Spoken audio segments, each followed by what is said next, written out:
嗨，大家好，我是林老师，欢迎收看今天的萨克戏码。大家知道吗？萨克斯风的哆其实不是哆。今天我要来跟你介绍这个移调乐器和这个家族100年来所上演的家庭伦理剧。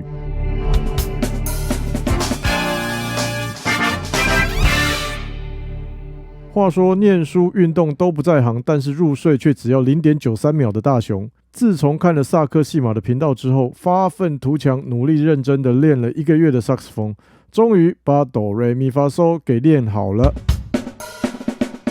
他心里想，我要来吹歌谱了。哼，林老师说每天都要吹长音，无聊死了。于是乎，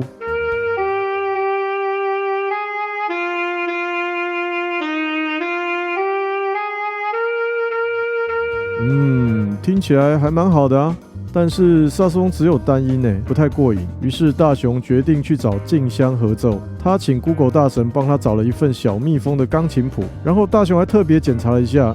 没错，谱上的音跟我吹的都一样耶。好吧，出发。一如往常的惨剧即将发生。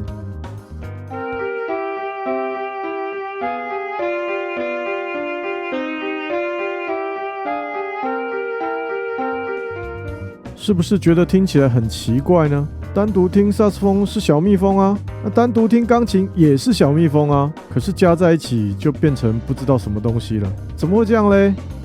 正如哆啦 A 梦说的，因为中音萨克斯风是移调乐器的关系啦。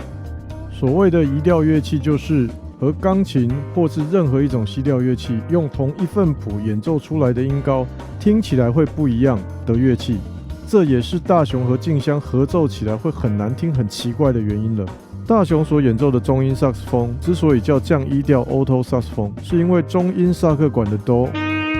其实是钢琴上的降咪，也就是降一。同样的道理，因为 Tenor Sax 的哆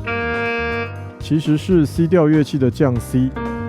也就是降 B， 所以我们把它叫做降 B 调次中音萨克管。干嘛这么麻烦？大家看同一种谱不就好了？其实移调记谱对家族乐器来说是一个很重要的法则，它让每一个不同音域的家族成员可以用相同的指法来演奏。如果用实际音高来记谱的话，每个家族乐器至少都会有2套以上的指法，一定会造成演奏上的不方便，增加乐器转换之间的困难。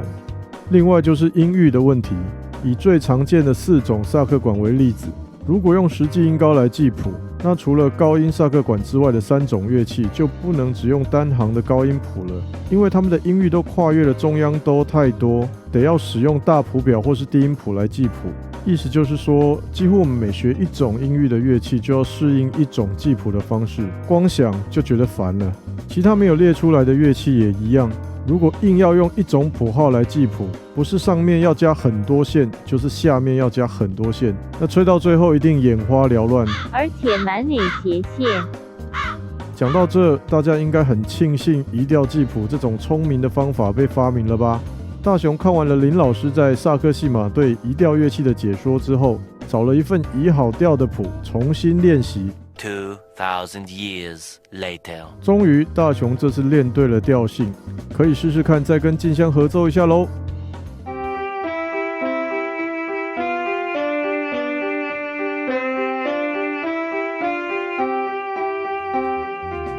搞懂了移调观念的大雄，从此就与静香过着幸福快乐的生活了。这个故事告诉我们，如果要演奏一般的歌谱，非专门为萨克管出版的乐谱，大部分都是 C 调记谱，就得要经过移调之后才会是实际的音高，听起来才会跟原调一样哦。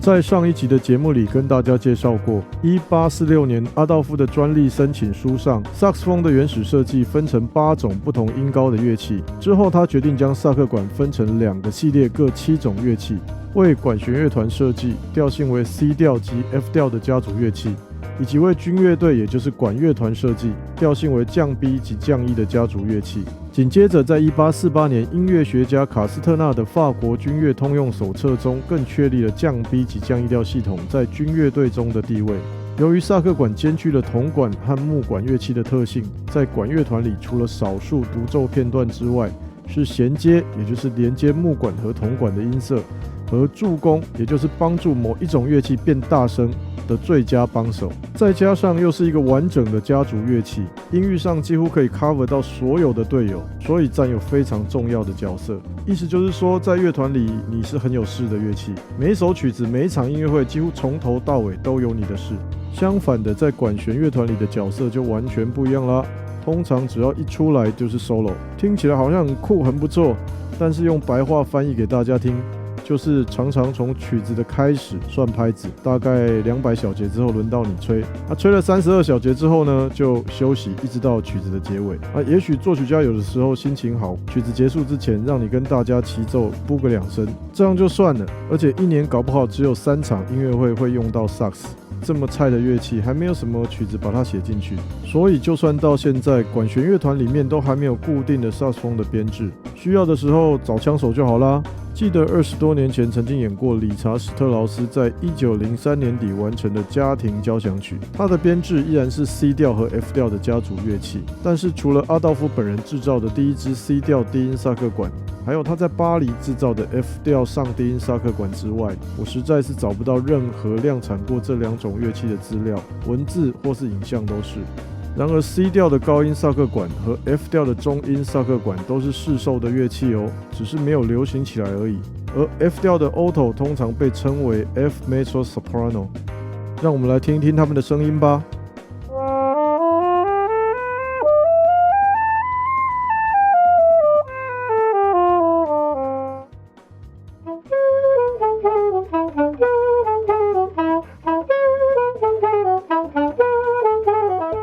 C 调的 soprano 听起来跟我们现在的降 B 调没有很大的差别，但是 F 调的 alto 跟降 E 调比起来，共鸣就明显集中了很多，音色也比较暗一些，这应该是管身设计比较窄的关系。虽然说 C 调和 F 调的系统从来都不是主流，但是这个家族有一个比较长寿的成员，它就是 C 调的 melody saxophone。英国跟法国习惯叫它 C 调次中音萨克管。它是一种音域介于降 E 调 alto 和降 B 调 tenor 之间的乐器，除了存活的时间比较长之外，甚至在20世纪初还流行了一阵子呢。例如，对1920年代的萨克狂热有相当大贡献的德意美籍演奏家鲁迪·魏道夫，便是使用它当作主要的乐器。他以特殊的音乐风格和高超的演奏技巧风靡全美，成为当时最炙手可热的萨克明星。一共录制了超过300张的唱片。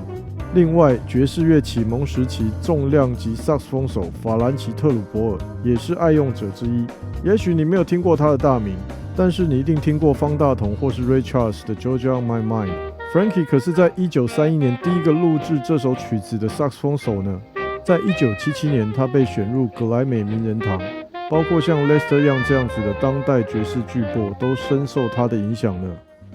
从1914年到1930年间的主要乐器制造商，像是 Selmer、Kahn、Buescher、Martin、King 都有生产品质不错的 Melody Sax。原本的产品定位是要给业余爱乐者使用，其中一个很重要的原因就是它不像其他家族成员是移调乐器，因此可以轻松的和其他 C 调乐器合奏，像是钢琴或是吉他，只要看同一份谱就好了，不用麻烦费功夫再去移调。再加上音域适中，音色也比 alto 跟 tenor 再暗一点点，适合在家里练习，所以当时很多学校、社区乐队甚至是教会都成为爱用者。1920年代末期 Melody Sax 的热潮渐渐消退，雪上加霜的是1929年10月的华尔街大崩盘，全球的经济步入大萧条，制造商们只好减少产品线以求生存。然而等到了大约1935年经济复苏的时候，消费者的喜好已然改变，加上 Big Band大乐团时代在1930年代初期展开，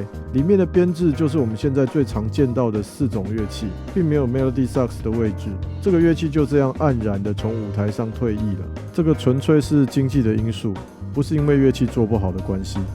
因着使用率之间的差异，自然而然的 C 调及 F 调的家族就逐渐的消失在被供需理论主导的市场上，而降 B、降 E 调系统则成为现在的霸主。一样是因为使用率的关系，家族之中，除了贝蒂因萨克管之外，其他6种乐器各大厂牌都有生产。当然，调性就只剩下降 B 跟降 E 调啦。而这些就是目前萨克家族的主要成员们，都是一调乐器哦。但是谁知道呢？也许过了几年之后 ，C 调的 Melody Sax 会再度流行起来。毕竟它不用移调，实在是非常的方便，而且音域也适中，兼具了 Tenor 跟 Alto 的特色。台湾是萨克管的制造大国，不知道有没有乐器商看到这一集愿意来尝试一下呢？